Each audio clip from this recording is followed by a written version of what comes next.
So here we're going to cover slow counting reps. So I done a video before on that you want to sometimes move slower, when you're doing push-ups or a chest press, you want to take 2 to 3 seconds up, 2 to 3 seconds down. Some people would argue you can go faster here and slower in the decline, the eccentric portion of the exercise.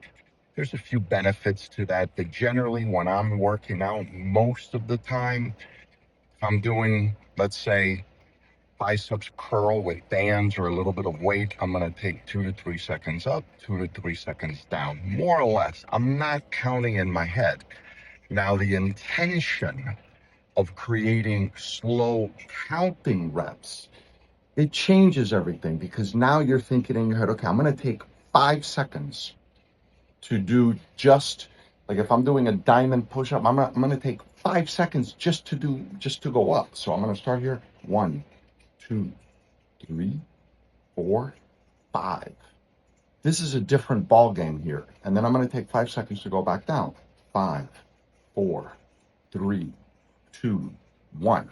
And what's happening here? Well, you're creating greater time under tension, for one.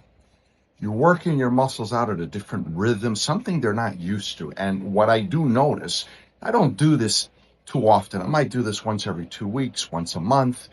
But when I do it, I get sore the next day, because you worked out your muscles in a way they are not used to. And this is usually almost always a good thing, because it stimulates even more muscle growth. If we're always doing push-ups the same way, number one, it gets boring, it doesn't add variety.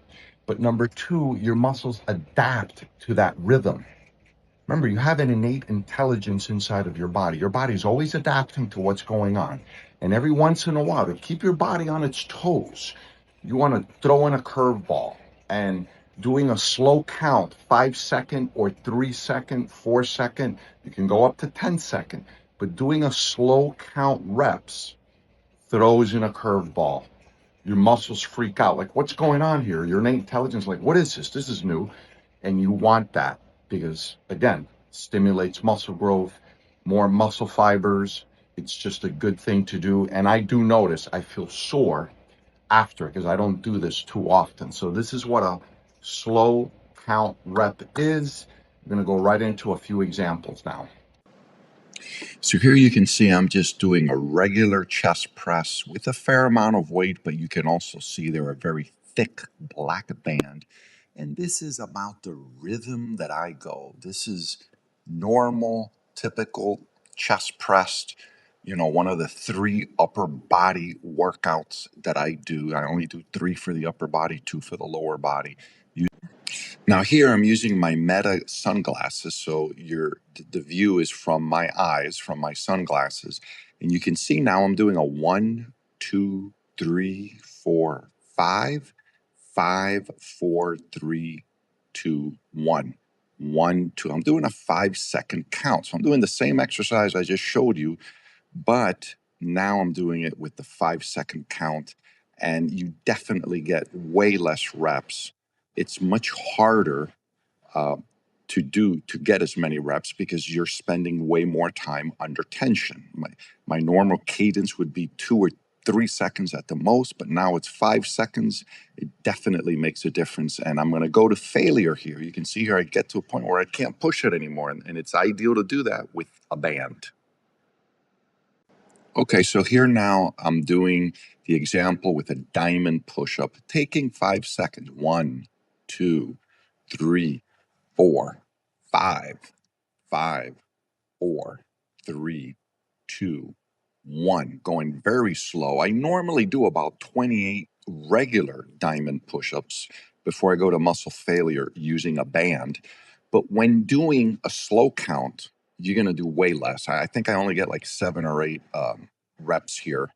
Here I am getting close to the end here. And then to finish off, doing the slow count, I'm throwing in the curveball, confusing my muscles a little bit, waking them up, giving them a little slap on the face. And then what I'm going to do here, because always the best way to get to failure is I'm going to grab the band, I'm going to do a crossover chest press here. And then we're going to jump to the Meta sunglasses, and we're going to see here from the view of my glasses, here they are. I do the crossover chest press with a band, and I do this with one arm going over the other, and I get to complete muscle failure. Always better to get to muscle failure using a band. You can see here I get to that point where I can't even get my hands together. There, I did it. Okay, here I wanted to show an example using legs. This would be my typical rhythm doing air squats. I would normally do about 50 of them. I can do that, no problem. And then to get to muscle failure, I'm not going to keep going till I go to muscle failure because you can get hurt that way. Even if I'm not lifting any weights, I'm only lifting my body weight.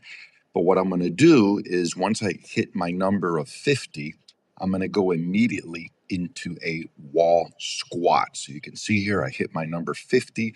I'm going to do a wall squat. And then, of course, I'm going to do the wall squat until I get to complete muscle failure. Okay. And, getting to a wall squat and going to muscle failure is very safe. My back is completely supported by the wall. So, as a chiropractor, I saw too many people hurt their backs doing squats, doing deadlifts. And so this is just the safest way. We don't want to take chances, right?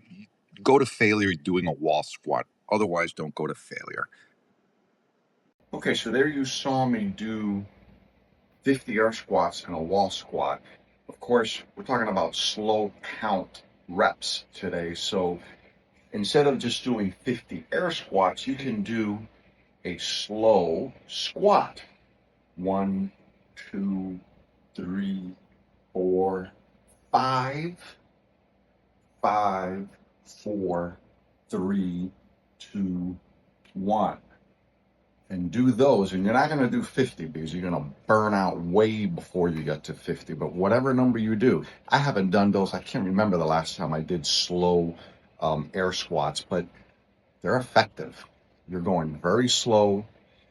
You're really building up your quads. It's a great workout. I would normally do that on a push day.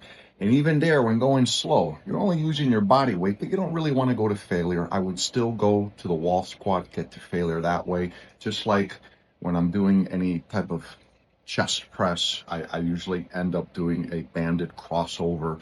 We want to make sure we get to failure, but we always want to be safe about it. We don't want to hurt ourselves. So I hope you got the idea. This was a great curveball thing to do a slow count reps to just get more muscle engagement, to vary it up.